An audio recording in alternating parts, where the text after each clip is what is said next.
Eccoci qua, buonasera a tutti e benvenuti alla terza puntata di Tra Terra e Acqua Friuli Venezia Giulia. Siamo al nostro terzo appuntamento. Nelle puntate scorse abbiamo parlato in particolare dell'ambito fluviale, abbiamo parlato di tagliamento, abbiamo parlato del monitoraggio civico, abbiamo parlato del DOCFAP, quindi abbiamo trattato un tema molto tecnico. Invece oggi qua siamo con degli ospiti d'eccezione per parlare forse del problema principale che poi si collega a tantissimi aspetti dell'ambiente, che è quello del cambiamento climatico.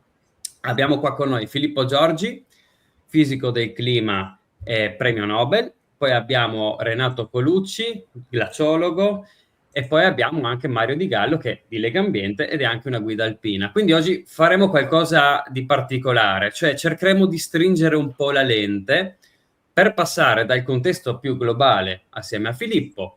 Stringeremo e guarderemo anche al passato, giustamente, con Renato, e con Mario andremo a fare un focus su quella che è anche la criosfera, che è uno degli elementi più sensibili alle variazioni che stanno avvenendo in questo momento. Quindi, prima di tutto, come state? Bene, grazie. Tutto a posto, grazie. Ok.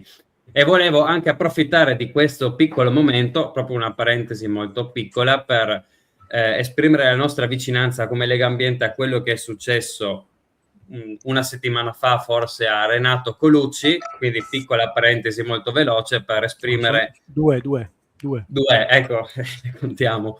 Ecco, giusto perché comunque questo tema oggi è tecnico, non vuole andare sicuramente su questa direzione, però in quanto anche esperto di questo tema e quello che è successo è effettivamente qualcosa di particolare, volevamo giustamente esprimere la nostra vicinanza.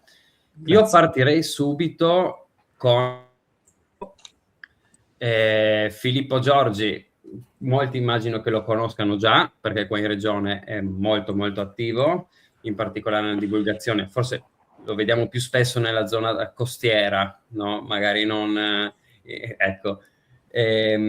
E partirei subito, perché Filippo anche qua ha preparato anche delle slide, e la prima domanda è questa, è molto attuale. Di base il clima è alterato dall'uomo, e non serve che lo spieghiamo, diciamo così, non c'è nessun negazionista, credo, in questo momento a vedere la live, ma esistono anche delle variazioni naturali complesse, e in quest'anno, nel 2026, si parla molto di El Niño come un fenomeno naturale, ma altrettanto in qualche modo forte per quest'anno. Quindi cos'è e come influenza in questo momento il clima mondiale, e quindi se ci puoi fare una panoramica su questo aspetto. Sì, grazie Eric, e insomma un saluto a quelli che stanno ascoltando. La slide che vedi lì serve un po' a illustrare quello che fa il Niño. Quelle che vedete sono le temperature globali dal 1860, in questo caso al 2023, avevo anche la slide fino al 2025, ma per qualche motivo non si vedeva. Comunque il 2024 e 2025 erano più o meno a livello del 2023. E queste sono le anomalie di temperatura, e vedete, come diceva Eric, l'andamento di riscaldamento globale, che ormai è inequivocabile, come inequivocabile la sua attribuzione all'aumento dei gas serra emessi da attività umane. Quindi non entreremo in quel contesto, perché ormai è ben acclarato. Come vedete c'è un andamento in salita, ma vedete che ci sono delle oscillazioni, vedete che la curva va su e giù. Questo perché? Perché c'è una variabilità annuale, interannuale e anche decadale, e uno degli elementi principali di questa variabilità interannuale, che si sovrappone all'andamento di riscaldamento, è proprio questo fenomeno di El Niño. Il Niño è un fenomeno del tutto naturale, dovuto alle interazioni fra atmosfera ed oceano.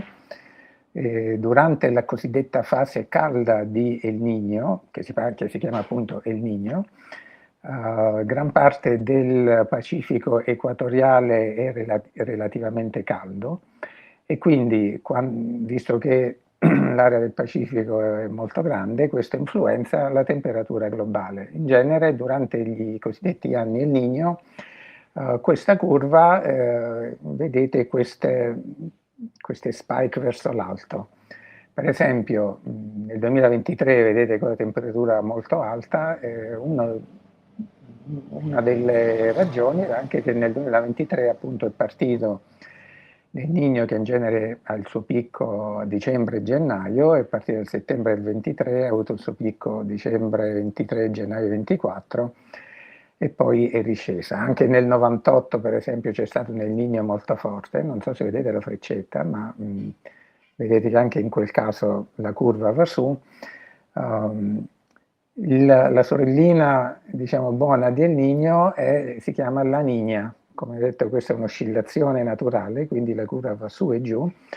Quando vedete quelle piccole oscillazioni verso il basso, vuol dire che abbiamo un anno La Niña, in cui le temperature del Pacifico equatoriale sono relativamente fresche e quindi influenzano la temperatura globale, diminuendola leggermente, almeno rispetto all'andamento generale. Quindi El Niño non influenza la parte climatologica della temperatura, ma influenza la variabilità interannuale. E vi faccio vedere, se si mettono insieme solo gli anni El Niño o solo gli anni La Niña, in pratica se si filtra queste oscillazioni, vedete qui la curva delle temperature negli anni El Niño a sinistra e La Niña a destra e la curva dell'andamento dell'anidride carbonica, e vedete che praticamente le due curve si sovrappongono, quindi diciamo, il riscaldamento globale a lungo termine è decisamente legato all'andamento dell'anidride carbonica.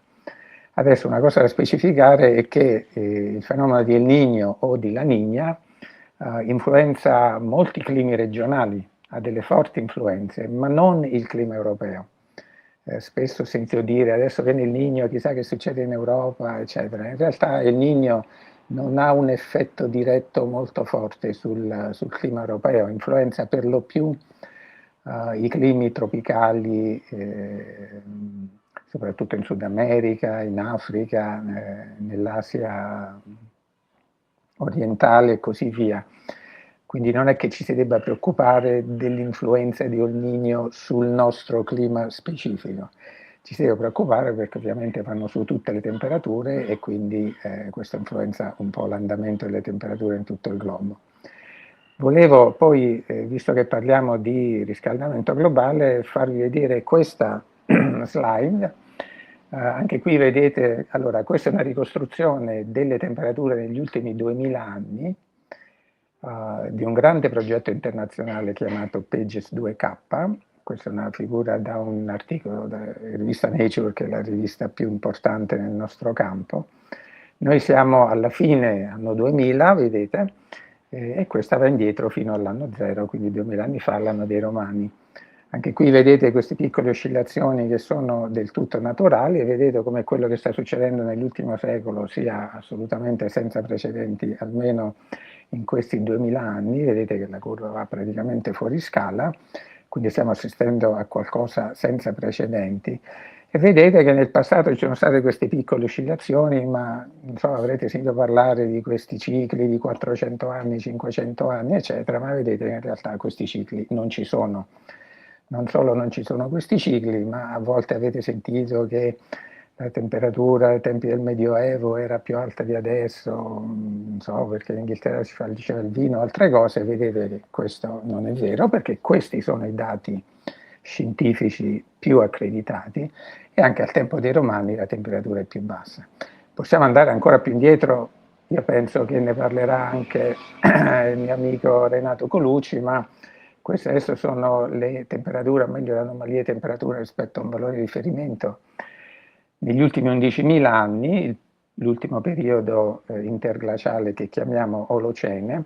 Vedete, il picco dell'Olocene è stato raggiunto più o meno 10.000 anni fa, le temperature sono state stabili per circa 5.000 anni, e 5.000 anni fa è iniziato il lento, molto lento, la lenta discesa verso la prossima era glaciale. questo è dovuto a fattori dell'orbita, a variazioni dell'orbita dell'asse terrestre.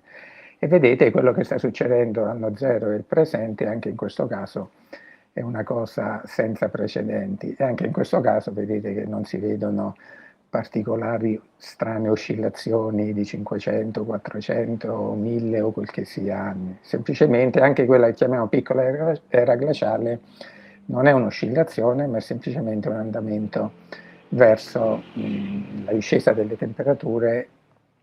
La prossima era glaciale la vedremo fra qualche decina di migliaia di anni, se non ci fossero gli esseri umani, quindi non è qualcosa di cui noi ci dobbiamo particolarmente preoccupare.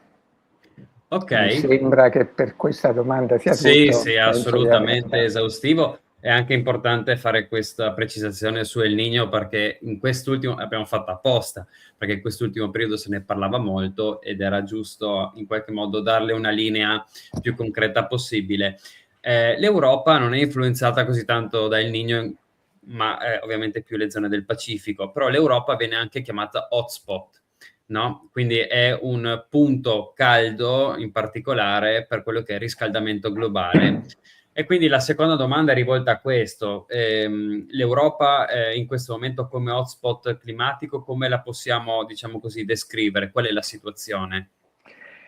Allora, l'Europa, direi più che l'Europa, adesso si tende a dire Europa, ma più l'area dell'Europa meridionale, del Mediterraneo.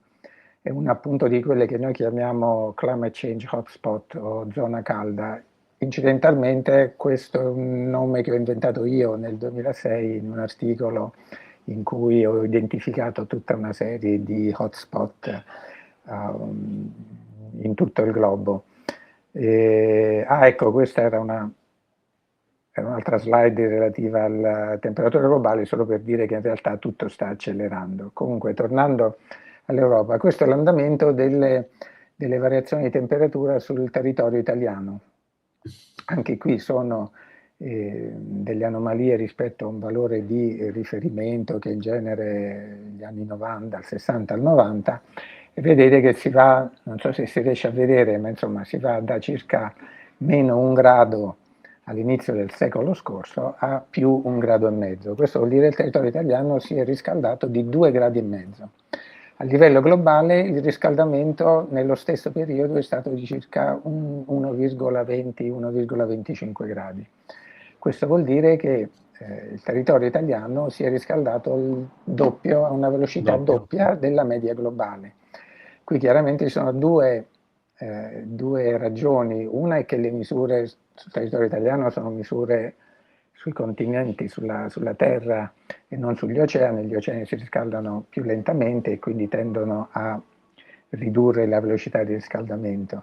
L'altro è che appunto il Mediterraneo si trova nella zona calda, l'Italia si trova nella zona calda del Mediterraneo. Allora, per farvi vedere, quello che vedete qui sono quello che sia i modelli sia parzialmente, comunque questi sono i risultati dei modelli, ci fanno vedere su come si riscalderà il globo a sinistra, le diverse zone geografiche del globo, e a destra come varierà la precipitazione. In alto sono i valori per la stagione invernale, in basso per la stagione estiva. Riferendoci alle temperature, quindi ai grafici di sinistra, vedete che ci sono delle zone più scure. Adesso i numeri in questo caso non sono importanti, andiamo a vedere i colori. Più il colore è scuro, più vuol dire che quella zona si riscalda.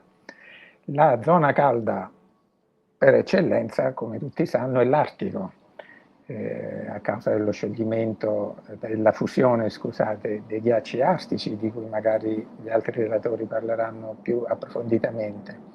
Questo innesca tutto un feedback che tende ad amplificare il riscaldamento. L'Artico si è riscaldato dalle 3 alle 4 volte la media globale.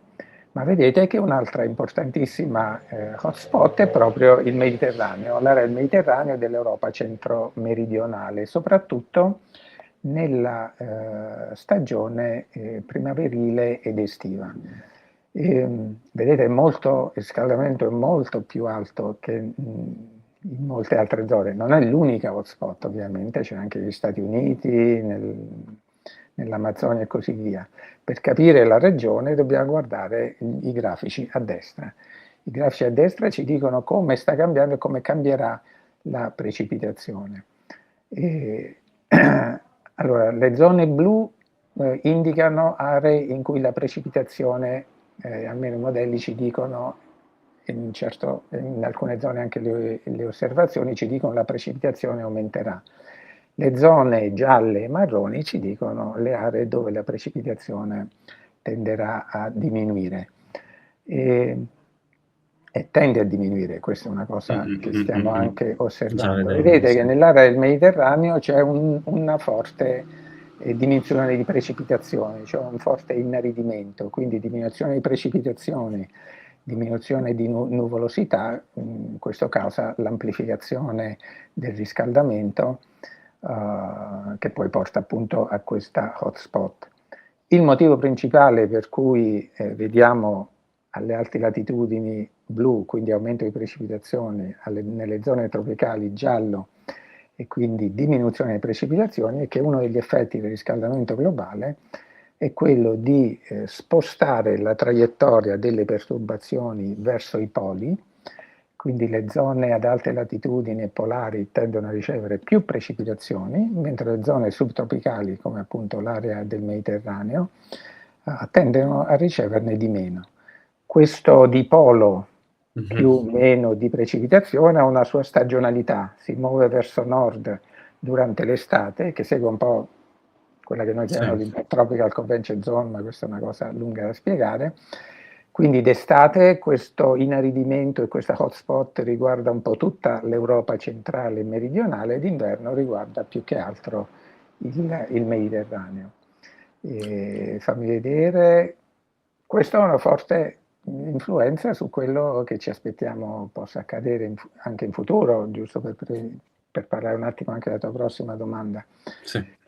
Quello che ci aspettiamo è soprattutto nelle estati, delle estati estremamente secche e calde, con però intervallati fenomeni piovosi estremamente forti. Violenti, un po' quello che è successo ieri a Trieste. Ieri a Trieste abbiamo avuto un fenomeno piovoso di mezz'ora, che io non so se ho mai visto una pioggia così intensa, che ha anche causato diversi danni in città. È durato mezz'ora, poi è tornato tutto come prima.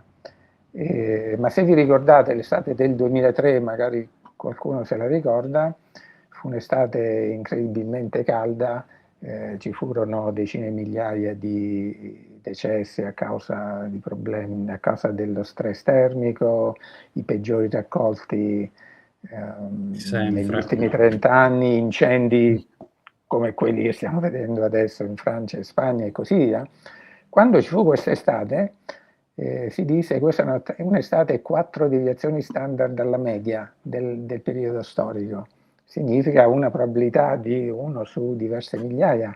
Da allora abbiamo avuto diverse estati, come quella del 2003. In realtà anche quella che stiamo vivendo ora è più o meno allo stesso livello del 2003, se non, secondo me potrà essere alla fine anche peggio, che arriva un'altra ondata di calore. Quindi per chi si ricorda quell'estate, quello che ci aspettiamo è che diventi un po' la norma, almeno per il periodo estivo, e anzi che ci saranno estati anche peggiori. Quindi per l'area del Mediterraneo il cambiamento climatico è una cosa abbastanza importante.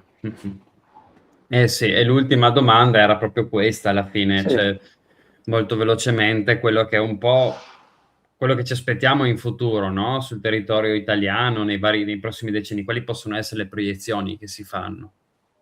Allora, più che parlare del territorio, magari il Friuli ne parlerà Renato, volevo farvi vedere questa slide che ci mostra quello che i nostri modelli ci dicono per il futuro. Di fatto semplicemente ci aspettiamo che tutto quello che stiamo osservando adesso, quindi aumento forte di temperatura, eventi estremi molto alti, ondate di calore più intense e frequenti, fusione dei ghiacci, innalzamento del livello del mare, che è un altro degli effetti del riscaldamento globale, ci aspettiamo che più aumenta il riscaldamento globale, più questi fenomeni saranno importanti. Ma volevo far vedere questa slide perché ho aggiunto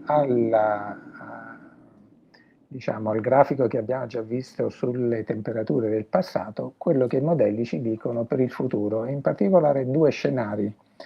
Uno scenario è quello dell'accordo di Parigi, quindi 2 gradi al di sopra dei valori preindustriali. Noi siamo già a 1 grado, dove vedete la scritta oggi, forse non si vede, insomma quello è 1 grado e qualcosa, 2 gradi, e poi il cosiddetto business as usual, che varia fra i 3,5 e i 4,5 gradi per la fine del secolo. Qui è tutto in scala, quindi vedete che se dovessimo seguire lo scenario business as usual, ma anche nello scenario più ottimistico, che è quello dell'accordo di Parigi, il sistema climatico terrestre starebbe subendo una perturbazione enorme, una perturbazione che non ha mai visto in passato, almeno io direi almeno nell'ultimo milione di anni, di intensità e soprattutto di velocità, e questo significherebbe, secondo me, abbastanza uno sconvolgimento del sistema climatico globale. Noi abbiamo fatto uno studio in cui per il Mediterraneo e quindi anche per l'Italia siamo andati a vedere se in questo secolo si raggiungeranno temperature annue che sono completamente al di sopra di quelle che vediamo oggi. Cioè oggi vediamo una certa distribuzione di temperatura, parlo di temperature annue, e abbiamo visto che molto prima della fine del secolo, parlo fra 30 e 40 anni, tutte le temperature annue nel Mediterraneo saranno al di sopra delle temperature che vediamo oggi. Significa che il Mediterraneo avrà un clima completamente diverso. Noi chiamiamo questo transizione a nuovi climi. E quindi dobbiamo aspettarci qualcosa di completamente nuovo, che i nostri modelli, io non so se i nostri modelli possono veramente dirci che cosa succeda, perché si va fuori scala. E quindi, insomma, questo chiama veramente per muoversi molto velocemente, sia da una parte sull'adattamento del territorio, di cui parleranno Colucci e gli altri relatori, e sia soprattutto la mitigazione, la riduzione delle emissioni di gas serra, per far sì che non si arrivi in quella punta del business as usual, che lì sarebbe veramente pericoloso. Ma anche prima, ma lì veramente entriamo fuori scala. Certo. Grazie Filippo, assolutamente molto importante questo focus, anche per mettere tutti quanti gli spettatori. Immagino che molta gente sia gente che comunque ha già dimestichezza con il tema, però magari c'era anche qualcuno che partiva completamente da zero e aveva bisogno di una panoramica, no, ampia sulla situazione. E sì, certamente è abbastanza complessa e deve essere presa con estrema serietà. E per questo motivo abbiamo anche, diciamo, diversificato delle competenze. Oggi abbiamo anche Renato Colucci, glaciologo, e con Renato adesso andremo un attimo a stringere in qualche modo la zona geografica di nostro interesse, ma parleremo anche, essendo lui glaciologo, un po' di, diciamo così, di paleoclimatologia. Andremo a vedere anche un po' il passato dei scorsi millenni, quindi adesso rimango con Renato, eccoci qua, che anche lui ha preparato delle slide. Ciao Renato, eccoci qua. Ciao. E quindi sì, se possiamo partire con te nel fare quindi un primo focus su quello che è la storia climatica, quindi il riscaldamento degli ultimi millenni e che differenza c'è con il clima di oggi in questo preciso periodo. Sì, ne ha già parlato abbondantemente Filippo, quindi andrò rapidamente sulla prima domanda, perché di fatto è una ripetizione. Giustamente diceva Filippo che le baggianate che si sentono dire ultimamente su fantomatici cicli di cicli climatici 400, 500, 1000, indifferente, appunto non hanno evidenza nei dati, che vengono raccolti usando quelli che si chiamano proxy. Cioè è chiaro che non avevamo i termometri 1000 anni fa, neanche 2000, ma praticamente neanche 500 anni fa. Ce n'erano un paio di prototipi in giro che venivano appena usati. Però ci sono dei modi per poter ricostruire le temperature del passato, e poi queste temperature ricostruite in questo modo vengono ricostruite anche al presente, o meglio negli ultimi 150 anni, da quando ci sono i termometri, e vengono poi corrette, tarate con i termometri attuali, quindi diventano molto precise. Hanno un errore che chiaramente è maggiore di quello che un termometro, ma comunque ci permettono di ricostruire il clima del passato. I proxy sono tanti, tra questi ad esempio le carote di ghiaccio, che ci permettono addirittura di conoscere le variazioni della temperatura annuali o addirittura stagionali, così come lo fanno ad esempio i sedimenti lacustri, i sedimenti dei laghi, che ci permettono di proprio ricostruire, mediare, se non altro, chiaramente non le temperature giornaliere, tantomeno quelle mensili, però si arriva alla frequenza delle stagioni, quindi si riesce a distinguere l'estate e l'inverno, e si riescono a fare delle stime che sono molto, molto buone. In questo grafico che vediamo qui, questo deriva interessa più direttamente noi, l'Europa, perché è un risultato di alcuni carotaggi fatti in Groenlandia. Cioè, cosa si fa? Si fanno dei grandi buchi, si estraggono questi cilindri di ghiaccio a pezzi di 1-2 metri, e questi lunghi cilindri, la Groenlandia ha una calotta che al centro ha circa 3 km di spessore, ci permette di ricostruire il clima di decine di migliaia di anni, se non centinaia di migliaia di anni, come avviene per l'Antartide. E vediamo che in questa curva, come aveva detto prima Filippo, abbiamo un picco in alto che viene raggiunto abbastanza rapidamente, con un aumento della temperatura di circa 5-7 gradi, una media globale, nell'arco di alcune migliaia di anni, parliamo di alcune, sono 7-8 circa, appunto un plateau in alto su temperature più miti, ma comunque non miti come lo sono adesso, almeno questo è quello che ci dicono i dati, e poi una discesa appunto da circa 4-5 mila anni fa. Questo è quello che viene dalla carota della Groenlandia. Vediamo poi alla fine quel picco che va in alto, che sono temperature moderne, e questo deriva appunto principalmente dal fatto che, per come la Terra gira intorno al Sole e come si inclina rispetto alla nostra stella, abbiamo perso negli ultimi 5.000 anni circa 40-50 watt su metro quadro.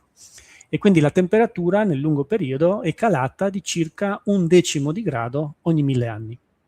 Negli ultimi 150 anni è aumentata di 1,5 gradi nello stesso periodo. Quindi abbiamo invertito, come dire, la discesa, e abbiamo aumentato di un ordine di grandezza la rapidità di quello che era naturale e che adesso non lo è.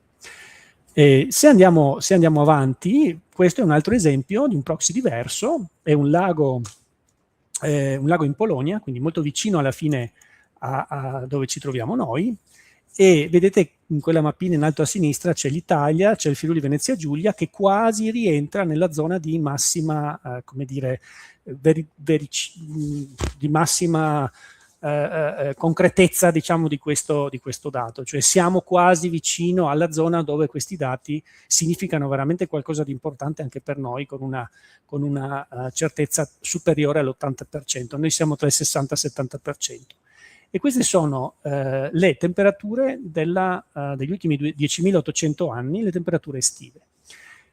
E vediamo che ci sono delle varie fasi. Quelle chiamate, quello HTM sarebbe il massimo termico olocenico, Holocene Thermal Maximum, che dura, vedete, diverse migliaia di anni, però le temperature moderne che abbiamo adesso, che sono qua su in alto dove c'è MWP, che sono le temperature moderne, non sono mai raggiunte, sono molto inferiori. Sostanzialmente il massimo, l'optimum climatico olocenico aveva delle temperature che erano quelle, facendo un esempio, dei primi 30 anni della mia vita, quindi l'ultimo trentennio del secolo scorso, tra gli anni 70 e il 2000. Ecco, questo è stato il clima più mite probabilmente che si è vissuto negli ultimi 11.000 anni.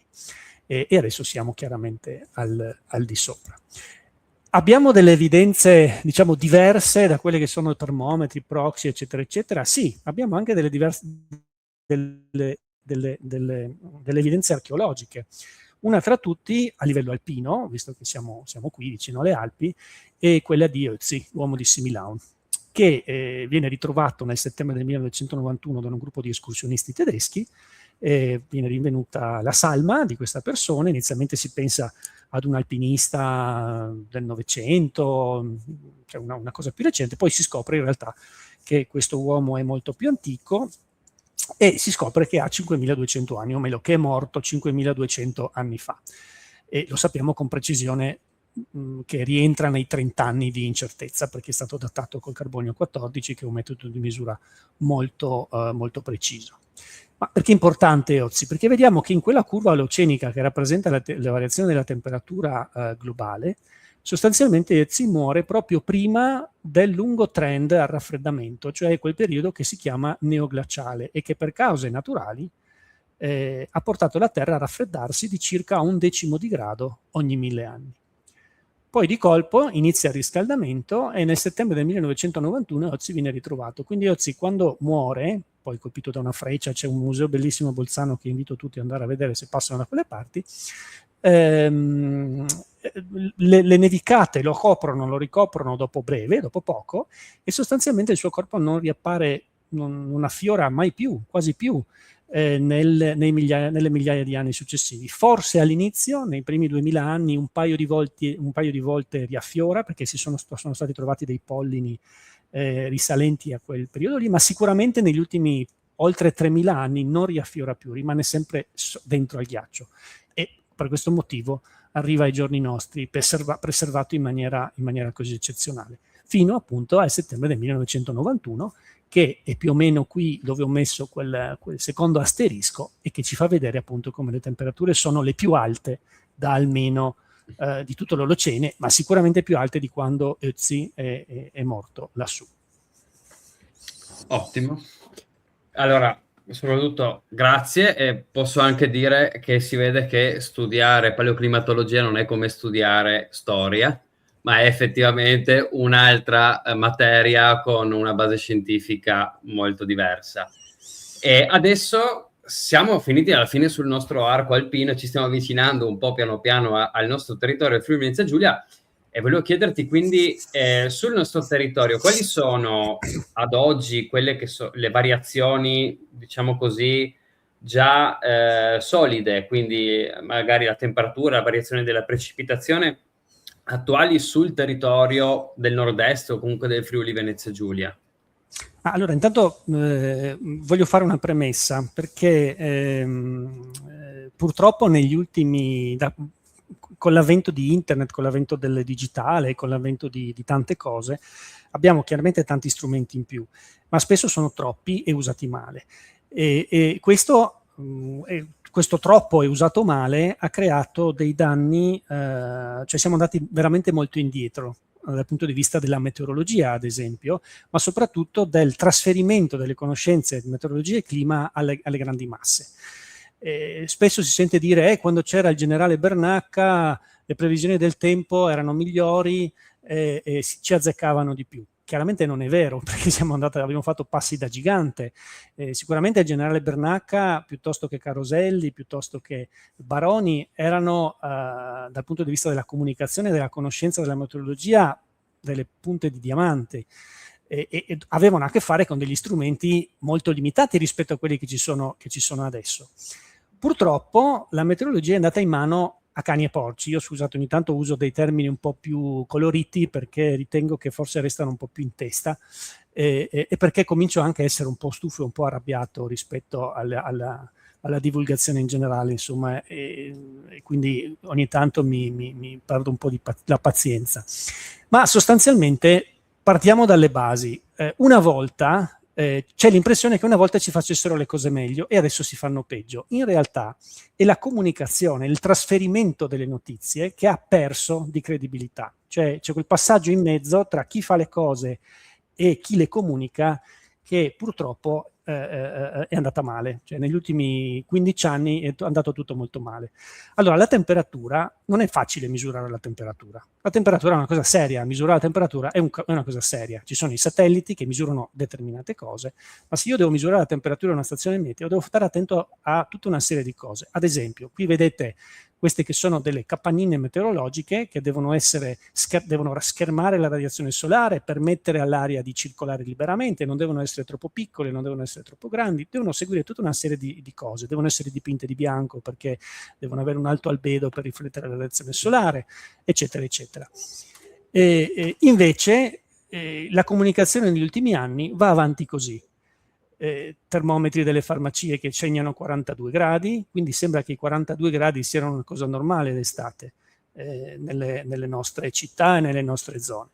E poi sono apparse da un po' di anni perché i giornalisti hanno scoperto che le temperature percepite facevano più notizia delle temperature reali misurate al termometro e quindi hanno cominciato a divulgare attraverso i giornali le temperature percepite. La temperatura percepita non esiste, non è una grandezza fisica, semplicemente misura la sensazione termica che il corpo umano sperimenta a causa di una combinazione di fattori che sono l'umidità, la velocità del vento, la radiazione solare, tante cose. Non esiste e soprattutto la temperatura percepita è molto soggettiva perché generalmente un maschietto è meno freddoloso di una femminuccia e non ho offeso nessuno perché ho chiamato maschietto e femminuccia tutti e due, quindi con dei diminutivi scherzosi, ma di solito è così.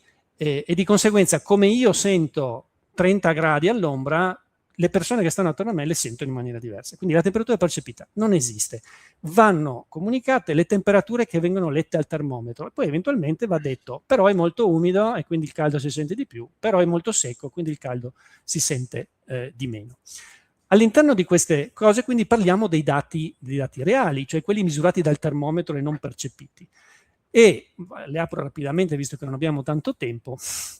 Possiamo portare tanti esempi in Friuli Venezia Giulia, potremmo commentare tutte le località, ma che tutte seguono lo stesso andamento. Vediamo Trieste, vediamo il Carso Triestino, vediamo le Alpi Giulia a 2200 metri. Vedete che le curve sono sovrapponibili. Guardate le due serie più lunghe dal 1850 ai giorni nostri, Trieste e le Alpi Giulie sono assolutamente sovrapponibili. Andiamo a vedere il mare, la temperatura dell'acqua di mare, anch'essa sostanzialmente a 2 metri di profondità, quindi non più in basso dove ci sono dinamiche completamente, non più in profondità dove ci sono dinamiche diverse, ma la temperatura superficiale del mare segue pedissequamente, soprattutto in un bacino come il Nord Adriatico, che di fatto è poco profondo, ha delle profondità di poche decine di metri, vedete che segue insomma pedissequamente quella che è la temperatura atmosferica. Quindi questo insomma è quello che sta accadendo in Friuli Venezia Giulia. Le precipitazioni, se facciamo la somma della pioggia totale, quindi anche della neve fusa, quindi trasformata in acqua, perché è così che si misurano le precipitazioni, in litri per metro quadro o millimetri. 1 millimetro di pioggia equivale a 1 litro per metro quadro.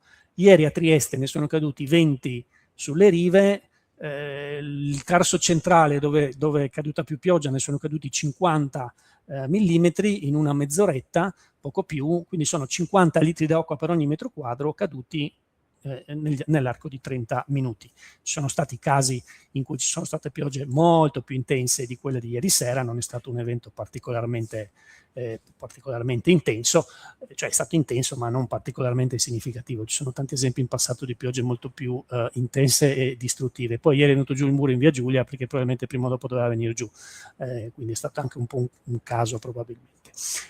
Però il Friuli Venezia Giulia è una di quelle regioni ancora dove non si vede effettivamente un segnale dirompente di aumento significativo degli eventi estremi, ma è un dato di fatto che piove meno giorni, cioè alla fine dell'anno piove sempre uguale, però la pioggia viene distribuita su meno giorni e soprattutto sono aumentati, e lo si vede dai numeri, dai dati, non dalle impressioni e dai ricordi che non contano nulla, perché non è possibile fare climatologia e meteorologia dai ricordi. Mi ricordo che quella volta andavo a scuola e è successo questo. Ecco, non è climatologia e sono chiacchiere da bar. Dobbiamo parlare di cose serie, perché il clima è una cosa seria, purtroppo, in questo periodo storico. E quindi effettivamente diciamo lo stesso quantitativo di acqua che cade dal cielo cade in meno giorni e soprattutto sono aumentati i periodi nei quali non piove, cioè non piove per tanto tempo. Poi come in un regime, adesso dico una cosa un po' borderline, quasi come in un regime monsonico, poi cambia la circolazione, si mette a piovere per un mese e mezzo magari siamo tutti stufi e diciamo mamma mia quest'anno piove sempre, e poi magari per 2 mesi o per 3 mesi non piove più.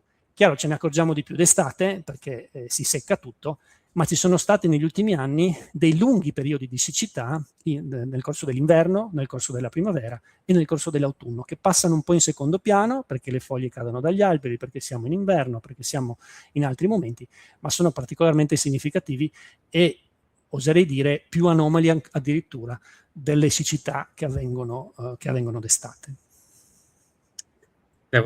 Assolutamente giustissima anche questa cosa qui. Quest'anno effettivamente anche io vicino all'Isonzo mi sono accorto come nel periodo di febbraio, che comunque è un periodo tendenzialmente dove le precipitazioni sono scarse, si è presentato questo comunque fenomeno di in qualche modo poca acqua, c'era il fiume che non stava molto bene.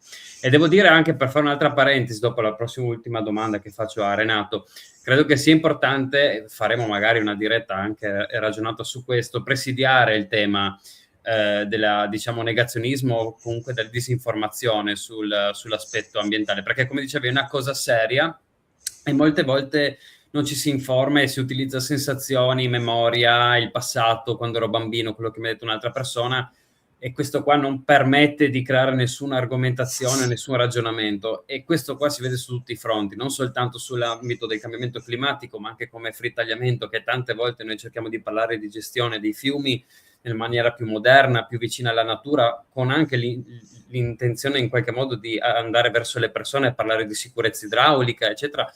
C'è comunque molta difficoltà e quindi questo argomento qua dovrebbe essere presidiato sempre di più e magari faremo una diretta pensata proprio per in qualche modo toccare i temi popolari che dovrebbero essere toccati. Ultima domanda però che aiuta anche a introdurre Mario Di Gallo, e quindi finiamo sempre sulle nostre Alpi. Se ci puoi fare, Renato, diciamo un'osservazione generale su com'è la criosfera, come stanno le montagne sul nostro territorio, così dopo anche Mario Di Gallo riuscirà, come anche guida alpina e persona che in qualche modo ha vissuto la montagna, dare anche il suo punto di vista e fare la sua presentazione. Ma sì, allora, come glaciologo e occupandomi di clima ad alta quota e anche come membro del soccorso alpino, vivo la montagna anch'io in maniera significativa, non come Mario, che chiaramente essendo una guida alpina è al top della piramide per quanto riguarda appunto le attività di montagna. Ma appunto per passare la palla a lui, ritorniamo a quel grafico di prima del lago polacco che ha ricostruito tutte le estati, ma lo stesso grafico va bene anche per l'annuale, e vediamo appunto l'aumento di temperatura moderno degli ultimi 150 anni e lo abbiniamo a quello che sta avvenendo ad esempio nelle Alpi Giulie a 2200 metri di quota, dove abbiamo un record appunto che inizia nel 1851 sfruttando varie stazioni meteorologiche slovene e austriache e poi quelle che ci sono nel nostro territorio. E che cosa vediamo? Banalmente vediamo che nei primi 100 anni, diciamo dal 1850 al 1980, quindi in realtà sono 130 anni, la temperatura aumentava già ad un ritmo di circa 0,7 gradi ogni 100 anni, quindi è aumentata a questa velocità. Poi dagli anni 80, metà anni 80, è cambiato tutto. In realtà ultimamente stiamo notando che l'aumento non è neanche più lineare ma è esponenziale, ma lasciamo stare, facciamo finta che sia lineare. Dagli anni 80 la temperatura aumenta con un ritmo che è di 4,8 gradi ogni 100 anni.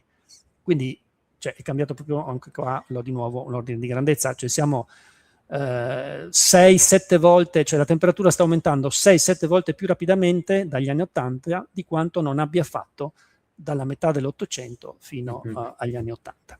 È chiaro che se in alta quota la temperatura aumenta così tanto e il ghiaccio non ce la fa, è come se io prendo la vaschetta coi cubetti di ghiaccio che ho nel freezer per farmi il mojito e la metto sul bancone della cucina, se me lo dimentico là, quando torno devo tirare sull'acqua perché il ghiaccio non ce l'ha fatta.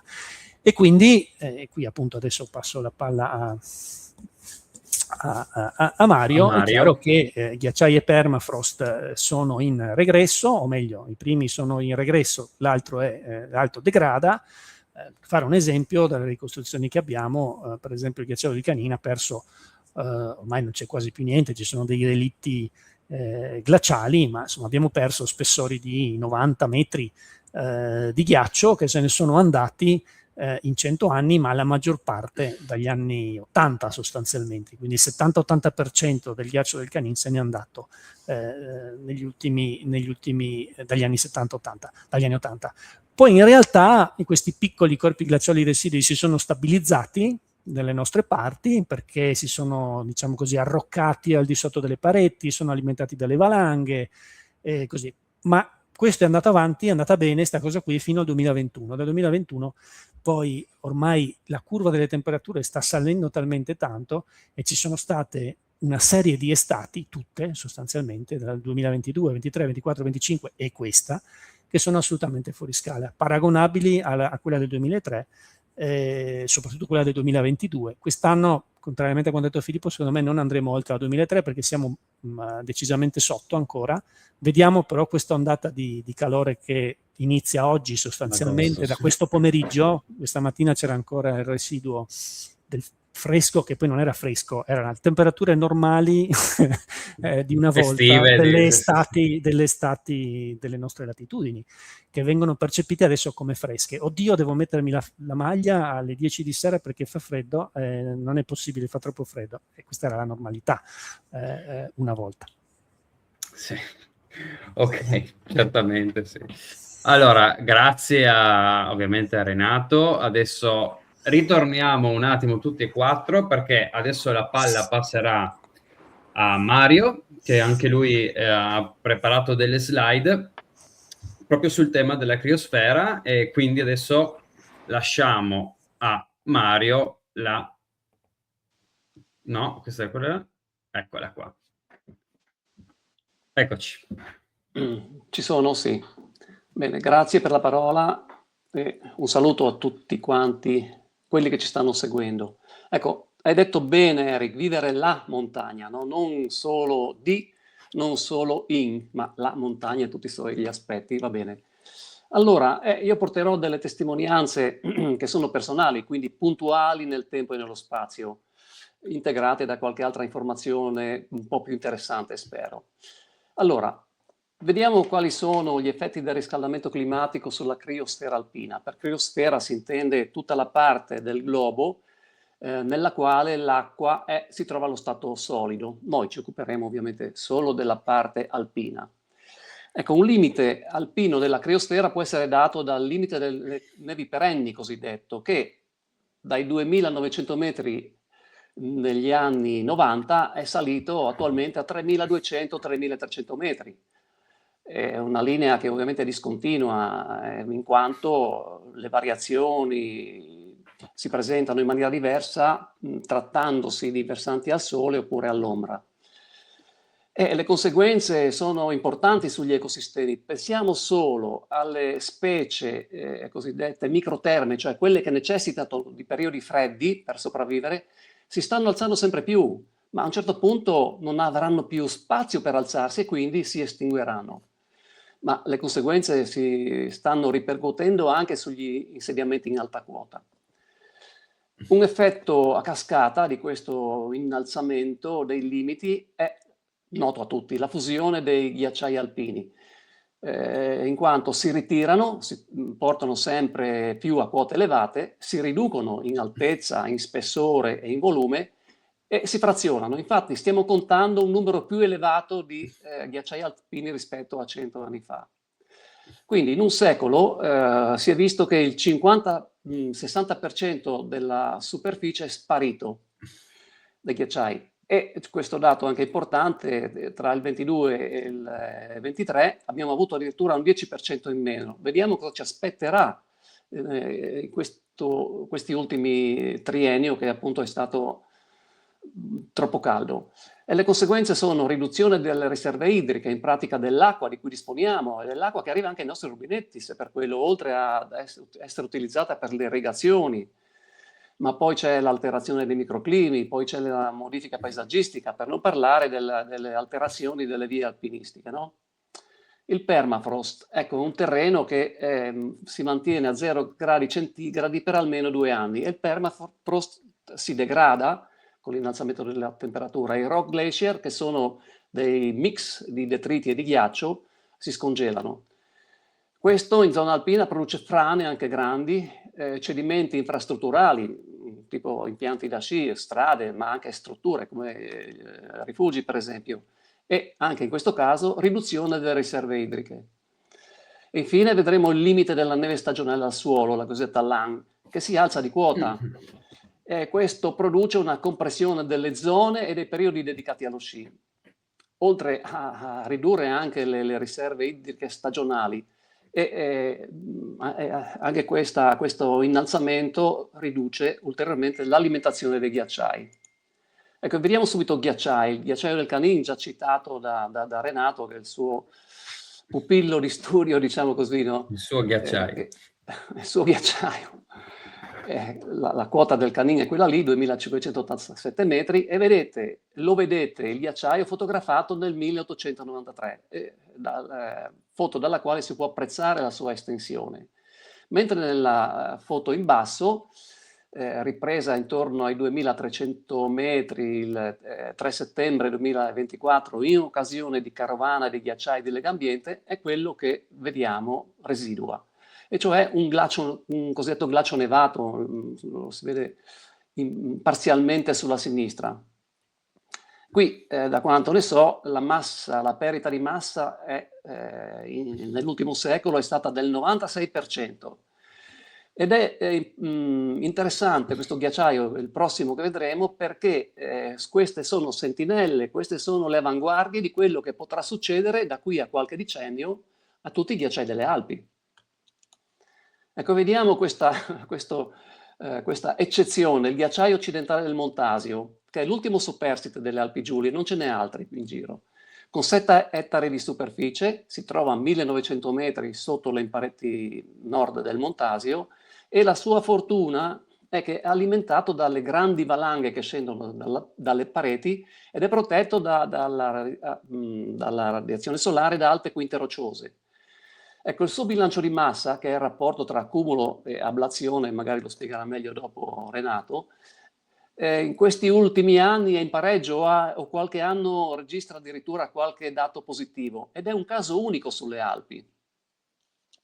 Ed è anche che per questo è molto importante lo studio e l'osservazione continua di questo ghiacciaio.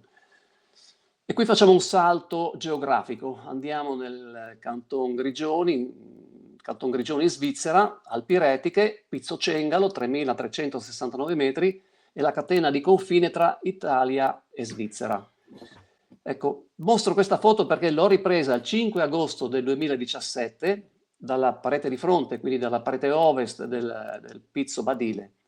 Ecco, vedete che in mezzo alla foto c'è una macchia chiara nella roccia.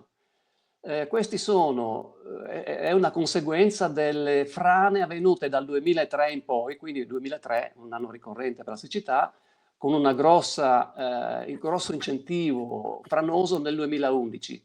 Però 18 giorni dopo che ho scattato questa foto, il 23 agosto 2017, è partita un'enorme frana di 3 milioni di metri cubi che ha coinvolto un altro milione di metri cubi tra ghiaccio e roccia detriti sottostanti, hanno percorso tutta la Val Bondasca, hanno distrutto parte del paese di Bondo e sono scesi lungo la Bergaglia, provocando danni, oltre 8 vittime mai più ritrovate. Ecco, questa è la causa probabile, sicuramente il degrado del permafrost e la fusione però anche del ghiaccio interstiziale che riempie le fessure delle rocce. E arriviamo alla linea di affidabilità della neve naturale, al suolo. La linea è un'altitudine che garantisce almeno 30 cm di spessore per almeno 100 giorni stagionali di innevamento e stabilisce la condizione minima per lo svolgimento di una stazione sciistica. I 30 cm sono canonici per poter praticare lo sci alpino, no? E questa linea è dedicata soprattutto ai gestori degli impianti di sci. Ecco, guardiamo il grafico sottostante che in orizzontale sulla sci riporta gli anni, dal 60 al 2023-25, in ordinate, quindi in verticale, le quote. Osserviamo la linea rossa. quella lì è la LAN media tra il 1961 e il 1990. La LAN si trovava allora, in media, intorno ai 1500 metri. Osserviamo ora la linea blu che è spostata decisamente più in alto ed è la media tra il 1991 e il 20, mi sembra. 2021, credo. Sì, ok.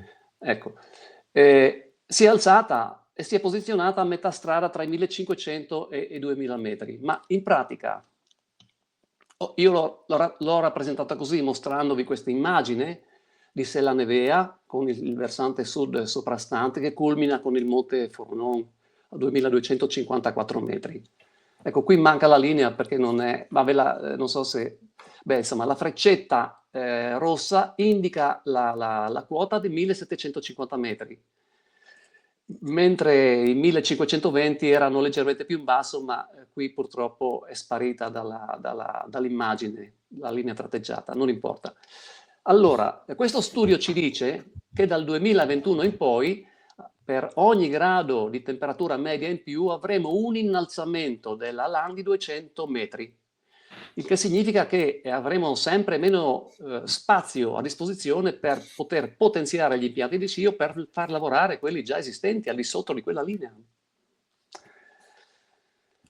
Ecco ancora, ecco qui faccio una marcord, cosa che Renato ha decisamente sconsigliato, ma passatemi queste 3-5 immagini che vedremo, 6 immagini che vedremo. Allora, le tristi stagioni invernali del XXI secolo, di questo scorcio del XXI secolo. A sinistra siamo nelle Alpi Carniche, Torre Clampi, una torre del gruppo Cavallo, con sullo sfondo gli impianti sciistici di Nassfeld.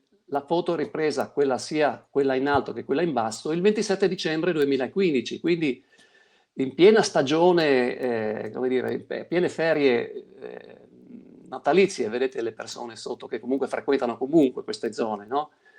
Solo le piste sono innevate, con neve artificiale, sullo sfondo le montagne completamente verdi, blu, grigi, comunque senza un filo di neve. Ecco, passiamo all'altra, che è un fine stagione invece, ripresa dallo stesso punto. Abbiamo le stesse identiche condizioni, siamo al 9 aprile 2017, a fine stagione sciistica, e la neve copre soltanto le parti innevate artificialmente a inizio stagione. Sullo sfondo non ce n'è. E quindi questo può dare l'impressione, può dare la suggestione che le stagioni invernali sono sempre più corte con poca neve, no? Ma ci sono state le eccezioni in questi 25-26 anni di questo nuovo secolo, che sono il 2009, un'annata eccezionale. Qui vediamo Cima Sappada, 1300 metri circa, a destra la Val Saisera, quindi nelle Alpi Giulie, dai 1000 metri del fondovalle della Val Saisera fino ai 2666 metri dello Jofuart. Vedete che sia i piani che le pareti sono completamente coperti dalla neve. L'ultima grande nevicata, o le ultime grandi nevicate, si sono verificate nel 2021. Qui vediamo la conca di Tolmezzo collocata a 300 metri, ben imbiancata. Queste sono suggestioni, immagini suggestive sicuramente, ma vogliono forse indirizzare l'opinione verso un certo clima che cambia o sono anomalie climatiche? Ma cercherò anche di rispondere prima che lo faccia Renato e magari anche Filippo.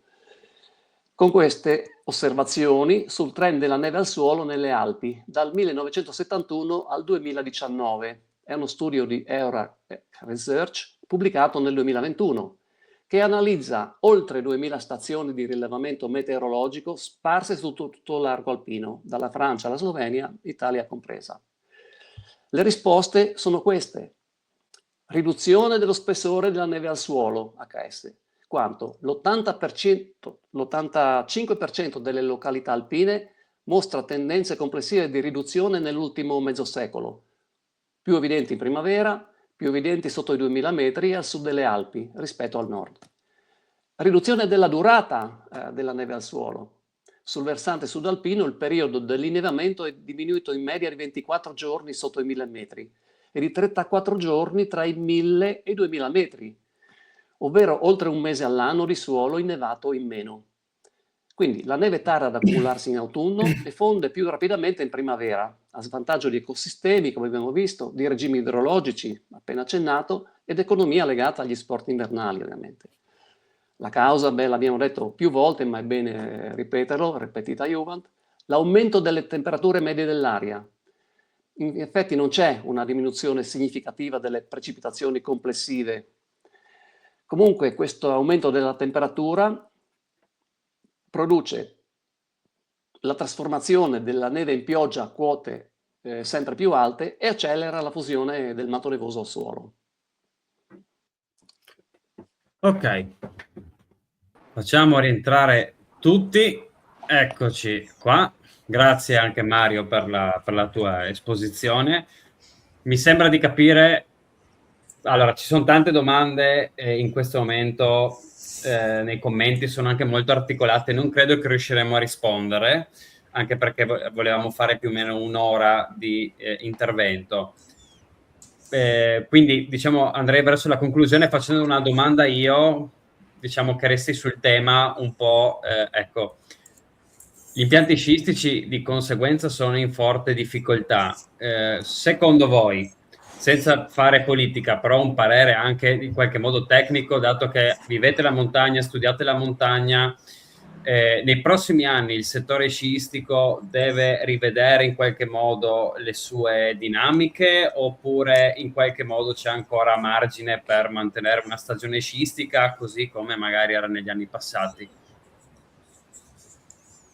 Non so, faccio una battuta io veloce, dopo lascio la parola a Mario che su questo argomento è sicuramente più ferrato di me, anche perché sì, appunto dopo quei fatti di paio di settimane fa sono stato accusato di fare attacchi ideologici e politici, ma chi mi conosce sa quanto io sia lontano dalla politica proprio per interesse, per mancanza di interesse mio personale, ma insomma a parte questo non voglio continuare qui.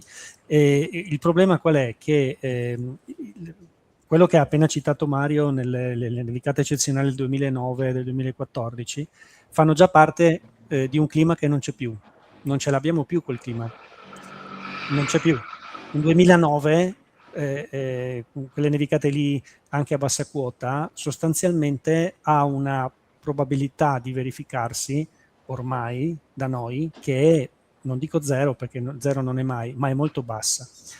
2014 un po' di più perché quell'anno lì è nevicato tanto in quota, ma già non aveva nevicato a valle perché la maggior parte di quelle precipitazioni lì erano acqua a valle, e il 2021 è nevicato non come il 2009-2014, però è stata una serie di coincidenze in effetti che ha portato delle abbondanti nevicate anche in basso, però davvero il clima che c'era prima del 2020 non c'è più.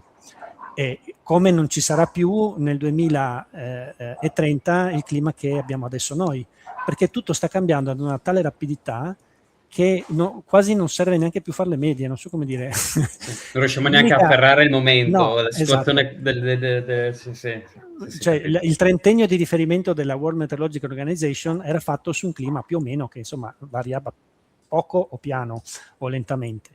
Adesso siamo su un pendio in salita, stiamo camminando su un pendio in salita per raggiungere una vetta che non sappiamo, poi non sappiamo dove sta vetta finisce e dove forse si comincia a scendere, o se c'è un plateau o se c'è un altopiano, ma praticamente quando facciamo 50 metri abbiamo 50 metri sotto, abbiamo 50 metri sopra, ne facciamo altri 50 e siamo sempre là, stiamo andando su, quindi purtroppo la situazione è questa. È chiaro che ahimè sì, bisogna rivedere le cose perché non si può neanche più dire l'anno scorso è nevicato poco, piovuto in valle, vabbè è andata un'annata storta, magari la prossima va bene. No, perché appunto purtroppo le cose cambiano veramente ad una rapidità tale che non c'è più questa speranza come una volta, no? Dire vabbè questa è andata male, andrà bene la prossima. No. Posso fare una domanda io? Sì. Una volta parlando di queste tematiche con un insegnante di sci, io non scio, quindi faccio un po' di sci da fondo al massimo, Mi ha detto che adesso stanno facendo delle nevi artificiali che fondono a tipo 7-8 gradi, 10 gradi. È vera questa cosa? Forse che le sparano a quelle temperature, le sparano a No, ci temperature mettono molto... dentro delle sostanze chimiche per non farle fondere. No, questo non lo so, no, credo che invece riescano a creare la neve artificiale a temperature anche di diversi gradi al di sopra dello zero. Poi però quando una volta è là fonde sempre alla stessa temperatura più o meno. Sì, continuo sul come fanno a sparare, tra virgolette sparare, neve ad alte temperature, ma perché inizialmente tendono ad abbassare la temperatura dell'acqua in qualche modo, che non so spiegarvi, e poi introducendo delle sostanze che non sono chimiche ma sono dei pulviscoli, dei nuclei di, come dire, di congelamento intorno al quale l'acqua poi forma questi cristallini di ghiaccio che non sono cristalli di ghiaccio 1 millimetro circa, no? Poi però bisogna vedere se quel ghiaccio lì resiste alle temperature superiori a zero. Quella fisica che io conosco mi dice no, non resistono. E quindi dovremo fare i conti non solo con la disponibilità di acqua, non solo con i costi dell'energia elettrica che stanno crescendo, dobbiamo fare anche i costi con l'aumento delle temperature che non permetteranno alla neve, ancorché artificiale, di durare a lungo, per almeno, abbiamo visto, 3 mesi all'anno, no? Questo... Sì. Però va aggiunto, oltre al fatto puramente climatico, noi abbiamo montagne basse, per cui e con un fortissimo riscaldamento, con un riscaldamento atmosferico in crescita, ce l'avete detto voi, per cui è anacronistico aprire nuovi impianti da sci sotto i 1000, non so, sparo una cifra, 1500 metri, perché già la Svizzera nel 1997, anzi le assicurazioni svizzere già nel 1997 dissero che non avrebbero più assicurato le stazioni sciistiche al di sotto dei 1500 metri. La Svizzera, a nord delle Alpi, quindi da noi dobbiamo pensare perché sono costi, non solo, sono costi che sostiene tutta la società, questi degli impianti, per cui mettiamoci una mano sulla coscienza e manteniamo soltanto, a mio avviso, i poli sciistici che sono in quota e che funzionano nel modo migliore possibile, no? Ma non sogniamoci di aprire altri ma infatti se posso abbiamo effettivamente, insomma, il Friuli Venezia Giulia ha una rete, insomma, di stazioni sciistiche che, paragonate al resto del settore alpino, è eccezionale, perché sono sempre state a quote molto più basse rispetto al resto delle Alpi per le peculiari condizioni climatiche e meteorologiche, il fatto di essere molto nevosa, e poi per esempio Conca Tarvisiana è famosa perché riesce a nevicare anche quando da tutte le altre parti piove, tante volte piove a Sela Nevea, nevica a Tarvisio, a valle che è 400-500 metri più in basso, perché ci sono tutta una serie di cose che raccontiamo ai corsi di meteorologia alpina, è tutto spiegabile, insomma non è niente di trascendentale, però è chiaro che anche questo ha un limite, nel senso che se la temperatura continua a salire poi non è che appunto si va contro la fisica, come dice Mario, la fisica è quella, cioè la fisica dell'atmosfera è quella. Posso fare una domanda un po' così? Ma voi non pensate che se ci sono meno piste da sci per le montagne è meglio? Io quando vedo queste montagne sbarbate mi viene da piangere. Adesso io non scio, quindi vabbè, magari non ho interesse, ma a me sembra che si sta un po' esagerando con queste piste da sci. Che ne pensa lei, Ambiente, Mario? Cosa penso? Penso che c'è anche il discorso socio-economico da considerare, no? Sull'industria dello sci da molti anni, dagli anni diciamo 70, quando c'è stato il boom da noi, si è investito sempre più non solo su impianti, ma anche non si può dire di aver investito sull'indotto, ma l'indotto si è espanso, per cui c'è molta gente che ci lavora direttamente sugli impianti e c'è molta gente che vive di indotto, no? Pensiamo al turismo invernale, per esempio, che è concentrato intorno ai poli sciistici, guarda caso, no? Per cui dobbiamo riflettere anche su questo. Però magari il turismo estivo può beneficiare. Si sta rafforzando, se non sbaglio. Sono poco in salute, che ne so. Certo. Vabbè, Ma considera- oppure il turismo invernale che non sia lo sci di massa, lo sci di discesa, non so, Perché frondole, si Chiaro che è continuano un a grosso... costruire piste da sci dappertutto, sempre più lunghe, grandi, però cioè, quando È uno chiaro poi che va è un grosso... d'estate e vedi queste montagne tutte rasate, insomma un po' di è tristezza. un grosso problema.